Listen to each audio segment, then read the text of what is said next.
মানে আমি বোঝানোর ক্ষেত্রে আগুনের যে তাপ, আগুনের যে তাপের যে মানে এক একটা তাপ এক একটা বেশি হয়, সেক্ষেত্রে আমি ছোট্ট করে যে একটু বোঝানোর চেষ্টা করছি। যদি আমরা কোনো আমাদের উনুনে খড়ের জাল দিয়ে মানে সেখানে আগুন ধরায়, তাহলে কিন্তু সেখানে থেকে যদি একটা কাঠের আগুন লাগায়, তাহলে এই যে খড়ের আগুনের থেকে কাঠের আগুনটা মানে তার থেকে একটু বেশি বেশি হবে, কি হবে না? ঠিক তার থেকে যদি গ্যাসের আগুন লাগানো যায়, কিন্তু সেই কাঠের আগুনের থেকেও কিন্তু গ্যাসের আগুনটা বেশি হবে। তার থেকেও আবার যে সোনা গালাই করা হয়, ঝাল ওয়েল্ডিং করা হয়, তার থেকেও গ্যাসের আগুন থেকেও তার বেশি হতে পারে। কিছুদিন আগে সাপোজ আমি একটু বোঝানোর ক্ষেত্রে আমি নিজেরই মানে লোকেই আমাকে যে কতজনা বলে যে আগুন এর থেকে এর বোঝানোর ক্ষেত্রে, আমি কিছুদিন আগে একটা আমার দোকান করা হয়েছিল যেখানে শুধু কয়লার আগুনের করা হয়েছিল। তা আমাকে বহুত লোকে নানা ভাবে আমাকে ডিসিশন দিচ্ছে যে ভাই, কয়লার থেকে এই এই যে স্টিম কয়লা থেকে যেসব কাঠের যে স্টিম কয়লাগুলো হয়, সেগুলো দিয়ে করেন ভাই, এর থেকে এর আগুনের উত্তাপ বেশি হবে। তা মানুষ মোটামুটি কম বেশি প্রায় জানে যে আগুনেরও উত্তাপ্ত, আগুনেরও স্তর কিন্তু কম বেশি জানা বেশি আছে। তাই ঠিক পৃথিবীর আগুনের থেকে, পৃথিবীর যে সব থেকে বেশি উত্তাপ্ত আগুন, তার থেকে 70 গুণ বেশি হচ্ছে জাহান্নামের আগুন। তার থেকে 70 গুণ বেশি কিন্তু জাহান্নামের আগুন। তা ওই জাহান্নামের আগুনে পাহাড়ে যখন জাহান্নামীরাকে পাহাড়ে উঠানোর জন্য উঠতে বলা হবে, জাহান্নামীরা উঠতে চাইবে না। তো জাহান্নামীরাকে আগুনের শিকলে চাবুক দ্বারাই মানে জাহান্নামের ফেরেশতারা তাকে উঠতে বাধ্য করা হবে।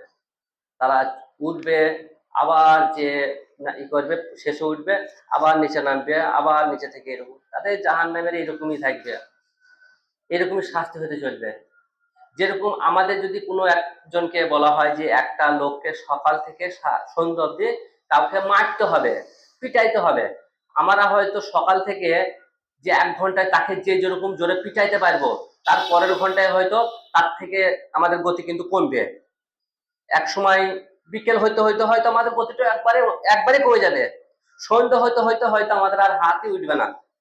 কিন্তু জাহান্নামের শাস্তি প্রথমে যেরকম পাবে তার থেকে তার পরবর্তী সময় তার দুগুণ হবে, তারপরের সময় দ্বিগুণ হবে, তারপরের সময় দ্বিগুণ হবে। এইভাবে মানে জাহান্নামের শাস্তি দিনের দিন দিনের দিন দিনের দিন বাড়তে থাকবে, কমবে না।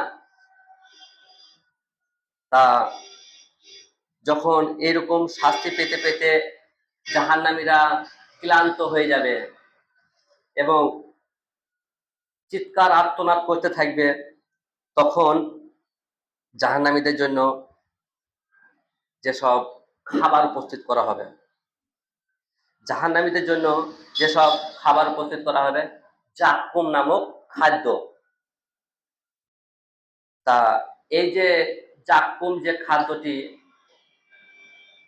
কাঁটা বিশিষ্ট গাছ, এই গাছ একটা সহিহ মুসলিমের হাদিসে রাসূল সাল্লাল্লাহু আলাইহি সাল্লাম মানে বলছেন যে জাক্কুমের ব্যাপারে, যদি জাক্কুমের সামান্য কিছু অংশ যদি পৃথিবীর মাটিতে পড়তো, তাহলে পৃথিবীতে যত পানি আছে সমস্ত পানি বিষে পরিণত হয়ে যেত। সেই কাঁটা বিশিষ্ট গাছকে খেতে দেওয়া হবে জাহান্নামীদেরকে। তাহলে বুঝেন যে সামান্য অংশ যদি পৃথিবীর মাটিতে পড়তো, পৃথিবীর সমস্ত পানি বিষে পরিণত হয়ে যেত, সেই খাবারকে জাহান্নামীদেরকে খেতে খেতে দেওয়া হবে। তারপরে জারি নামক একটি বিষাক্ত গুল আছে যা জাহান্নামীদেরকে ভক্ষণ করা হবে, অর্থাৎ তাদের জন্য বিষাক্ত কণ্ঠক ব্যতীত খাদ্য নেই।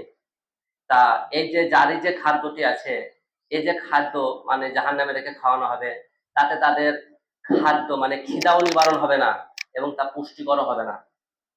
তা কম বেশি মোটামুটি এই যে জারি নামক যে খাদ্যটি জাহান্নামে পাওয়া যাবে, তা আমাদের পৃথিবীর অধিকাংশ মানুষই সেই রকমই খাদ্য, আমরা জাহান্নামের খাদ্য আমরা মোটামুটি প্রায় অধিকাংশ খেয়ে থাকি, যে জিনিসে মানে খিদাও মিটবে না এবং পুষ্টিকর হবে না।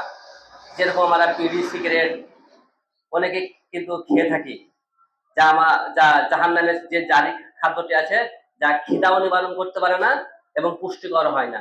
ঠিক বিড়ি সিগারেট ঠিক সেই রকমই, খিদাও নিবারণ হয় না এবং পুষ্টিকর হয় না। এও সেই জাহান্নামের খাদ্যর মতো এক খাদ্য, অথচ আমরা যা পৃথিবীর মানুষ তাকে খুবই সুখে স্বাচ্ছন্দ্য ভাবে খেয়ে থাকি। তা এই খাদ্য খাওয়ার এই খাদ্য খাবার খাওয়ার সময় জাহান্নামীদের গলায় আটকে যাবে, জাহান্নামীদের গলায় আটকে যাবে। তখন জাহান্নামীরা ফেরেশতাদের কাছে পানি চাইবে। তখন মানে হামিম নামক এক পানি জাহান্নামীদের প্রস্তুত করা হবে, যে পানিটা হচ্ছে ফুটন্ত পানি। যে ফুটন্ত পানি তাদেরকে দেওয়া হবে, সে পানি জাহান্নামীরাকে খেতে দেওয়া হবে। তখন জাহান্নামীরা সে পানি খেতে চাইবে না, জাহান্নামীরা সেই পানি যখন খেতে চাইবে না, জাহান্নামীরা সেই পানি যখন ফেলে দেওয়া হবে, তারপরে আবারও তো তৃষ্ণায় আছে, আবারও পানি চাইতে থাকবে। তখন পানির পরিবর্তে তারাকে মানে ফুটন্ত তেল দেওয়া হবে, তখন সেটাও তারা খেতে চাইবে না, তখন সেটাও তারা খেতে চাইবে না। তখন ফেরেশতাদের তাদের মুখে জোর করে সেই পানি তেল ঢেলে দেওয়া হবে। তা সেই তেল খাওয়ার সঙ্গে সঙ্গে তাদের নাড়ি ভুড়ি সম্পূর্ণ মানে তাদের পায়খানার রাস্তা থেকে বেরিয়ে চলে যাবে। তা এই থাকবে তাদের জাহান্নামের আযাব, এই কষ্ট। তা এইরকম ভাবে জাহান্নামের আযাব পেতে পেতে পেতে পেতে এক সময় জাহান্নামীরা কিন্তু পালিয়ে যাবার প্ল্যান করবে। সবাই জাহান্নামীরা নিজেদের মধ্যে মানে একটা প্ল্যান করবে যে আমরা জাহান্নাম থেকে লুকিয়ে পালিয়ে যাব। যেরকম আমাদের জেল থেকে অনেক আসামিরা থাকার পরও মানে প্ল্যান করে যে আমরা জেল থেকে, আমাদের জীবন যেমন জেল হয়ে গেছে, আমাদের এই জেলেই মৃত্যুবরণ করতে হবে, তখন তারা কি করে মানে যেমন প্ল্যান করে পালিয়ে যাবার, ঠিক সেই সময় জাহান্নামীরাও কিছু কিন্তু মানে পালিয়ে যাবার প্ল্যান করবে। তা তখন যখন জাহান্নামীরা পালিয়ে যাওয়ার প্ল্যান করবে, তা তখন ফেরেশতারা তারাকে হাতুড়ির বাড়ি তাদের মাথায় পিটানো হবে। তা সেই হাতুড়িটাকে যদি জমিনে রাখা হয় এবং আদম আলাইহিস সালাম থেকে শুরু করে কিয়ামতের শেষ ব্যক্তিটি, এর মধ্যে যতগুলো মানুষ এবং জিন এসছিল সমস্ত মানুষকে একত্রিত করার পরেও যদি বলা হয় ওই হাতুড়িটাকে তুলতে বলা হয়, তা সেই হাতুড়িটাকে তুলতে সক্ষম হবে না। তাহলে বুঝতে পারছেন যে ওই হাতুড়ির বাড়িটা কতটা জোরালো হবে। সামান্য এই যে কাঠের আমাদের যে আছে এইটার বাড়ি, বা সামান্য হাতের কাঠটার বাড়ি যদি আমার এই মোবাইলটার বাড়ি যদি কারোর মাথায় মারা হয়, সে হয়তো এই ক্ষমতা সহ্য করার ক্ষমতা থাকবে না। তারপরও আমরা বলি যা হবে দেখা যাবে, জাহান্নামে যাব, আমরা জাহান্নামে যাব, দেখে নেবো।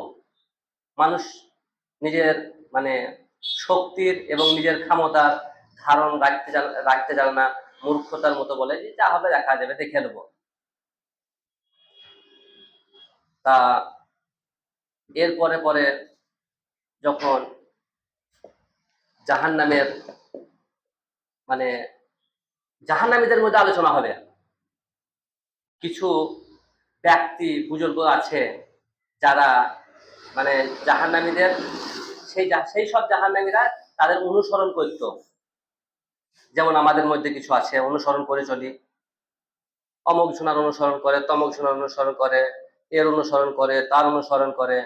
আজকে যদি এখানে বলা হয় কাউকে আমার অনুসরণ করে, ঠিক সেই রকমই জাহান্নামের কিছু জাহান্নামী থাকবে যে তারা কোনো ব্যক্তি বুজুর্গ নেতাদের অনুসরণ করে চলতো।